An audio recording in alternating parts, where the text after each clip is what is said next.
Hi, and welcome to Morgan in Bookland. It's been a hot second since I've done a video. I've had a lot of crazy stuff going on at work and life, but I've literally also read like 25 books in the past 2 months, so it's been a lot of fun. But today, my video is to go over the Crown series by Nicola Tyche. As we all know, I can't pronounce anything, so we're gonna call her Nicola, which I may even be saying that wrong. But I'm excited to talk about this one, not necessarily for good reasons, because this is a book. It's definitely like a formal book review, and I'll have some spoilers, but I'll save that for the end. But I actually was really disappointed in this series, and I wanted to like it so bad. But yeah, let's dive in. This is the Crown series, starting with North Queen. Here it is.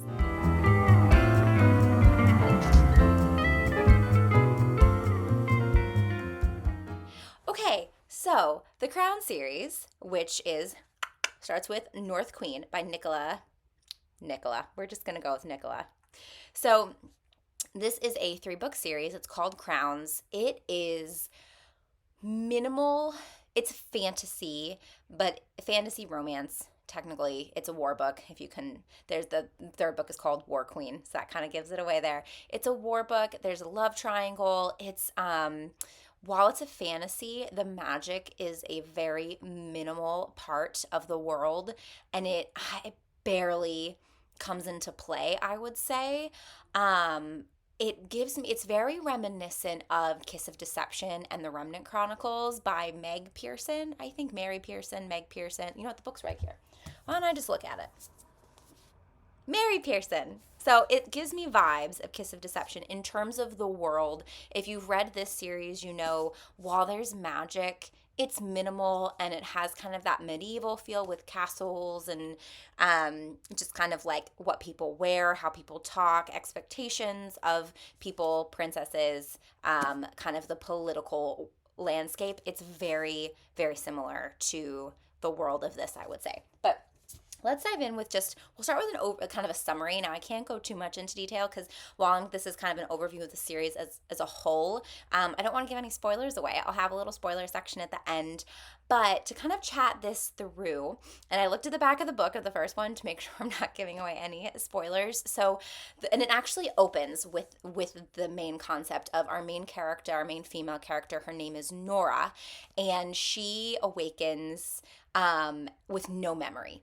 And we come to find out that, oh gosh, I think it was 3 years ago at this point, she just disappeared. Her father just like took her and never brought her back, and she's just been gone missing for 3 years. And the like commander guard guy, he has like a formal title. His name's Alexander. He's like the right hand guy to the queen or the king. So like if the queen or king is traveling, he's kind of the one in charge sort of thing. So he's like high up. He's also like guard military background. He finds her and discovers she has no idea who he is.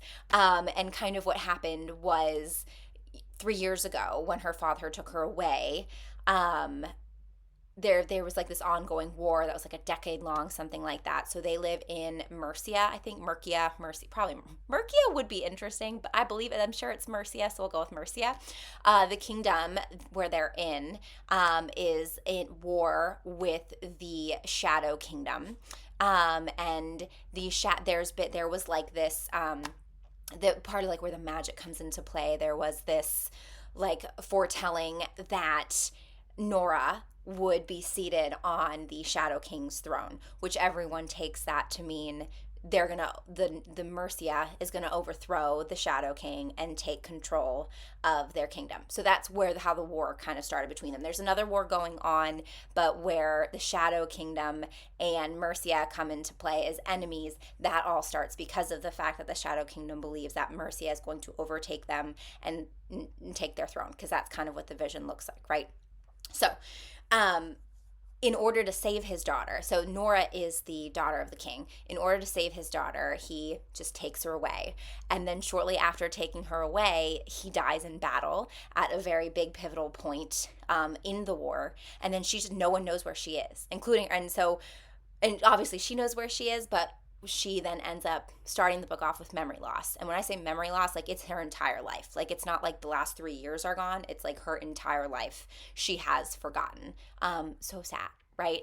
And so when she's rescued by Alexander, it's kind of this like awkward thing because she has no idea that she's being rescued. She knows she just the book starts with her kind of like, oh, just realizing she's just like awake in like these woods, and then she's trying to figure out how to leave the woods, and these like trapper guys like try to chase her and kidnap her, and she escapes them. The woods actually is kind of magical and does some things to the men, and then Alexander happens upon her and finds her and takes her back to her kingdom. And that's pretty much as I can say in terms of the details. From there, this series is the overall plot, I would say, with Nora is she is now officially like she's the crown princess. So her father's dead. They've been trying to find her for years, and her grandmother, her father's mother, has been the queen regent essentially all this time. And now she needs to take the throne, but she has no memories of anything. And so they're trying to navigate. She's trying to navigate that. Her grandmother's trying to navigate that. Alexander's trying to navigate that. On top of that, years ago, before way back when she was kidnapped, she was promised to a neighboring kingdom to marry the king there and form a very formal alliance, because the belief is if we ally with this other kingdom, who they've always been friendly with, we can overthrow the Shadow Kingdom easier, right? And then what happens is there's a lot of stuff that I can't obviously go in detail with, but she ends up kidnapped in enemy lands, and that's kind of as much as I can tell you. And it's her trying to navigate a political landscape. She, while she was trained for it, has no memory of it. She also doesn't understand why they're at war. Like, she's told of the vision, right? So she's told of and the Shadow King, his name is Mikhail. She is told of the vision, so she understands that, but she doesn't know how she used to feel about things, about people, and so she's now in enemy territory, and really, like, she hasn't told anyone. Only a few select people know about her memory loss, so now she's just in enemy territory trying to navigate how to save her people that she didn't even know were her people, and make good choices with next to no knowledge, while also trying. She has this weird thing where she's trying to hide the fact that she has memory loss. So that's it. Our main characters of this book are Nora, Mikhail, who is the Shadow King, and Alexander, who's the guard. We have a huge supporting cast in this book. So there are, it's also multiple point of view, and we get the multiple points of view not just from our two main characters, but as the books go on, our other sideline characters get points of view as well. Some of the other characters are like the captain of the guard for the Shadow King. He plays a big role. There are some other kingdoms and like lands at play, and they have key pivotal roles as well. So let's kind of get into who would like this book and kind of some tropes in general, basic things about the book. So it is a love triangle, and I'll get to my opinion exactly why I think the love triangle is difficult for me to believe.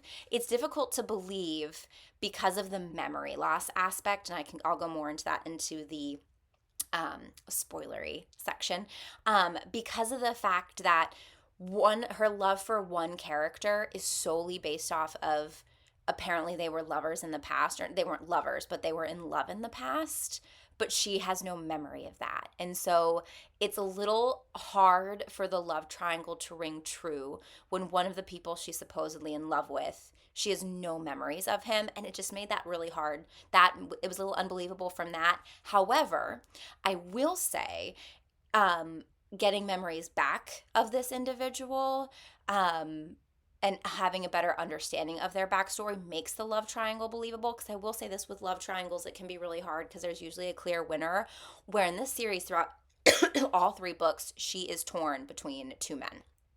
And I do think that the reasons behind her being torn make sense. There are some plot issues with it, and I'll get into that in the spoiler section. But the love triangle, in weird ways, is both believable and not believable for different reasons. So I enjoyed that. I think so. If you like love triangles, you'll enjoy that. As I mentioned, minimal magic. Like the seers who can like see visions. That's a part of it. There's a witch at one point. There's another villain who comes into play in these books who can like get into your mind. So those are all at play, but they're very minimal. So like I said, the landscape really is like medieval castles, kingdoms, princesses, war, like medieval war, with very minimal magic aspects. So if you like that kind of book, I definitely think you would like this. It's the whole trilogy is a war book, and like I said, there's multiple wars going on. It's very political and dense in that aspect, and it is really interesting seeing the main characters, all of them, try to make the best decisions for themselves, for their kingdoms, trying to figure out who's my ally, who isn't. That is really, really well done. And then, of course, those who like the morally gray characters. I would argue like every character is pretty morally gray, especially one of the main male characters, Mikhail, the Shadow King. He's obviously one of the guys in the love triangle. Obviously, him and his guard very morally gray, and you get really interesting perspectives when you get his points of view on things. Because again, he's a king, and so and his kingdom has been ruled a certain way for a certain amount of time. So it's really well. I do like the morally gray aspect of this. I think that is well done. Things that I didn't like about it. So it's 3 books, and the love triangle goes on all 3. And I wasn't the biggest fan of how it ended. At one point, I feel like you do kind of get frustrated that she just can't make a choice, because at some point you do feel like she has made a choice, but then she still kind of goes back. And that I feel like as a reader gets frustrating, because when it's 3 books and you have multiple plot points, at some point I think you do want that love triangle to resolve. And there were it just felt weird. I feel like as much as I liked it, I liked the dynamic of the love triangle. Let's say that's what I enjoyed. I felt like it dragged on way too long, and at some points just became completely unbelievable. The other things I didn't like is the main overall villain, very underdeveloped. It also, I think, was supposed to be a plot twist, but it was a plot twist we all saw coming. Like, it was not a surprise, which is fine. And maybe it might just be, maybe it's because I just read too much and nothing surprises me anymore. Possible. But I do think it was kind of obvious, like very transparent from the get-go. I think you could kind of see where it was going in terms of who the main villain was. But the problem was the main villain's motivations for a whole out war were like super weak. Knowing that this was a multiple point of view and the main villain shows up in book 2, I think that there could have been a lot more development of that villain. And also, I would have loved to have point of view chapters from that villain to better build his motivation and reasoning for all this, because it kind of fell flat, very lackluster. And then the ending. So we have 3 books. I don't want to divulge any spoilers, but as I mentioned, they're seers with prophecies, and they see visions that come true. There's one vision that comes true that everyone is trying to, either half the characters are working towards it and the other half of characters are working against it, and you know it's going to happen, but it happens, and this is probably just me being dramatic, it feels like it happens in the last 10 pages of the book. And then it wraps up so quick. And when it happens, how it happens, there's a lot of stuff that then need to be fixed up and worked out. And I just felt like it was so rushed. And it didn't really do justice to how we spent with all these characters and the different relationships with each of the different characters. And then there was no epilogue, which was desperately needed to kind of see where everyone ended up like 10 years down the road. Something like that. This is definitely a book where it needed an epilogue to feel complete, and there was no epilogue. And so I felt like, one of my issues with war books, which applies to this book, is I feel like they can sometimes feel really slow and monotonous. Like you can only take so much of war scene after war scene while keeping it interesting and different and developing relationships and other plots for so long.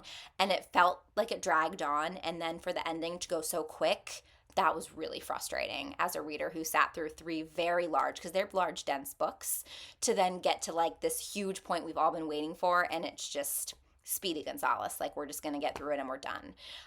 So that was frustrating. So that is it. So my overall rate, I will say a couple things. There's definitely spice in this book. Third book gets is the spiciest, I would say, but it's on the third book has some. It's not as tame, like less tame scenes, but the first two books, while there's spice, I would say they're a little bit more on the tamer side. Definitely not closed door, but not like super intense. So it's definitely, I'd probably say like 2.5 out of 5 chili peppers for the series as a whole. And here's the thing, it's a huge disappointment to me because I've seen a lot of people talk up this book, and I wanted to love it, and I'm like almost mad that I spent so much time on it. So I'm giving it a 3 out of 5 total. And I know I'm giving it a 2.5 out of 5. I have to give it a 2.5 out of 5 total. I was just so disappointed with so many things. So that is my review. And now I'm going to get to spoilers. So you have been warned. Spoilers in 3, 2, 1. Spoilers. Okay, so here's my biggest issue. It's on the back of the book. It starts it off, the fact that she has lost her memories, right? Okay, so I'm thinking this is such a major plot point, and that there's got to be something in her past that's going to come to light eventually, and she's going to have to face, because we know she's falling in love with Mikhail, the Shadow King. I was kind of waiting for once she really fell in love with him for something from her memories to hit, and boom, it causes some sort of internal dilemma because she realizes other things. And it was such a major plot point. The fact that she never gets her memories back is, I felt so robbed as a reader, and I was like, this makes no sense. It could have added a whole nother level of making it interesting. And the fact that they had chapters taking her back to the wild to get her memories, and the fact that Alexander could bring some back, and then it really didn't seem like it was Alexander. It seemed like it was his brother, the villain, the whole time. Then when she interacted with him, I thought maybe he would unlock her memories at some point, and they just didn't. And I'm like, what? Like, that was such a huge, massive disappointment. And the thing is, if she never got her memories back, I think the author should have done a better job writing it to make it feel like that was okay. Because I felt like we were waiting for it and hoping for it, and then it never came to light. And one of the things, too, that really bothered me was she never got even in the beginning, which is never memories. You have other characters who clearly have known her, and they're not filling in the gaps. It's like the Queen Regent, her grandmother's like, okay, we got to go to this meeting now, just don't talk, as opposed to having chapters being like, here's what you need to know, here's your relationship with these people, here's how you felt about this guy. Like, and then Alexander never said to her, oh yeah, never like explained to her their story. And it was so frustrating. So she never gets her memories back. Then I'm expecting the author to use other characters to fill in the gaps, and that doesn't happen. And I'm like, what the heck? Like, why are we learning absolutely nothing? Like, so minimal. We actually learn about her and the three, like, all of her memories in total. I was so frustrated. I was so mad whenever she came back to the castle to Mercia the first time, and we're not having like 2 chapters of like, I'm expecting like world building, but like memory building, like, okay, we're gonna sit down and we're gonna learn all this stuff. No, we never get those conversations. I'm like, why is Alexander not filling her in on things? Why is her grandmother not being like, yeah, you were in love with him? Like, it was so strange that I felt like they actively kept her in the dark, because as an author, that was a perfect opportunity to bring the reader and the main character into light at the same time. And if those conversations happened, they didn't happen on the page. So that was so frustrating. A minimal thing that was frustrating, she was gone for 3 years. 3. And when she left, I think she was 22. She came back at 25. The development a person goes through between those 3 years is not major. And when the people first see her again, they're like, oh, you look so much like your father. Yeah, no shit, Sherlock. She probably looks the same as she did 3 years ago. But they act like she went missing at age 8. And here she is at age 25. And I'm like, just the reaction to her, and how people are like, oh my gosh, you look like your dad, and oh my gosh, look at you, oh wow. I'm like, 3 years does not make a big difference, and just the reaction was very difficult for me to believe. Other things that I really didn't like, so you have these super hyper masculine men, whether it's the guards, whether it's Mikhail, I can't remember. Soren, I think is his name, his like side, his like guard, Alexander, like super hyper masculine men who are just being walked over by women. Like the one guard, I can't remember his name, who fell in love with the Tribelands princess, and he was like, "That's fine. I don't need to be the dad," even though he clearly wants to be the dad of his son. And he's just the fact that these like hyper masculine men are letting the women just run the show. While I've got nothing wrong with women in power, it's not that. It's that it was so unbelievable in this series because of the hyper masculinity, and it was really hard to believe certain things. And then there's like the fact that we know that Alexander has a son that I'm sure Nora would love to be a part, and the fact that that never gets brought. And then you have Alexander's brother, who would probably love to know he has a nephew. The fact that that never gets brought up, and the fact that the mother is hiding that it's Alexander's child, is like, I don't know, that made me like so genuinely mad, because I just felt like, again, in the epilogue, the author could have really wrapped things up and brought things to light, and it felt really disappointing for readers, and the characters didn't always ring true. I really have a hard time getting over the memory loss thing. I really do, because I feel like it's fine she didn't get her memories back, but you should have used that to fill gaps should have been filled, or it shouldn't have been such a pivotal point. If you're not going to solve the problem, don't make it this massive problem. And so it just felt really unfulfilling. Soren, I think that's his name, the guard, his character got really strange to me. And like his motivations for, like, he was really difficult for me to believe too. Like, I'm all for people changing and adapting, but I don't know, I felt like a lot of the characters were not written well, and I felt like there should have been a lot of tweaks to make things more believable, and more fulfilling, I would say. The Wild also was strange because it's like this entity, and we meet it a couple times, and we learn more about it, but we learn more about the Wild than we did Nora. And I'm like, this is ridiculous. But then it's not really that big of a part. Like, they don't end up really doing anything. There's so many things that I felt like could have been like, wow, that's amazing, that were just kind of fell flat. Man, there was one more thing. The villain. Like, his reasoning for starting this whole war, I get he doesn't like slavery, but that's fine. I understand that the villain was enslaved and has a personal vendetta against slave nations. That understandable.